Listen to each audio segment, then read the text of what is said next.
Kyalifa Namuyomba era nkwaniriza nnyo mu gataliiko mu ttuntu tumanye ate ebifudde mu bitundu gyetasobola ate kutuuka. Agataliiko mu ttuntu nga tandikidde nno Kabooma nga bawuniikiridde munnaabwe omu ku batuuze bw'atandise okuleekanya waggulu n'ategeeza nti yatta omwana wa munne n'amusuula mu Kinnya.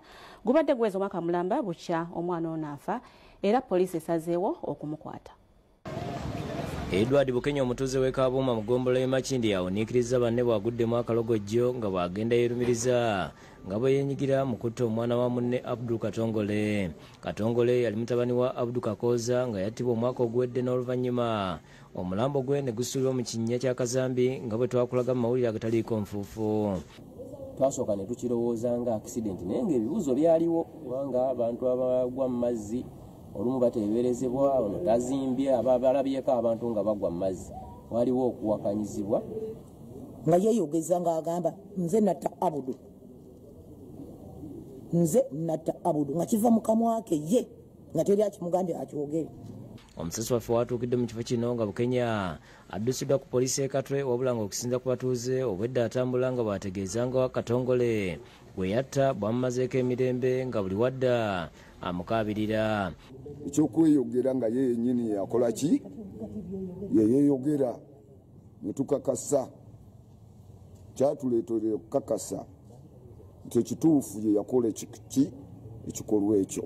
Bagamba nti obwedda bategeeza nti n'ensimbi ezaamusuubizibwa oluvannyuma lw'okumaliriza omulimu guno emitwalo 15 bwe bamusasulako ebitundu. Ng'ayogera nga ye omuntu ng'agamba baakwata ssente ne bazimpa emitwalo 15 omwana anfuukidde ekizibu, omwana afuuse ekizibu, omwana antuga.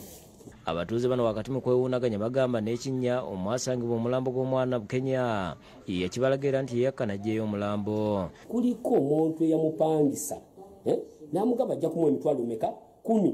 Omusajja abadde omutamiivu abeera era ne mu bibinja mu mabaala ye nga mwawangaalira. Abdul Kakoza kitaawe w'omugenzi agamba nti oluvannyuma lw'omwana we okuttibwa yasenguka ku mizigo yali asula n'agenda mu nnyumba ye gye yali azimba era ng'eno amawulire ga Bukenya okwerumiriza gye gamusanze. Deni we baamujja n'amudropinga mu Kinnya ate yennyini bwe yamala okukola ensobi eyo amaze omutta ate n'amusuula mu mazzi. Kyekisinga okunnuma nsaba nnyo nfune obwenkanya kuba nange saafiirwa mbwa nafiira mwana. Dada nako kitundu ne bamugobako n'okumusiba ne bamusiba mayisa. Omwogezi wa poliisi mu Kampala n'Emirano Patrick Onyango agambye nti bamaze dda okukwata Bukenya abayambeko okuzuula ekyaliwo.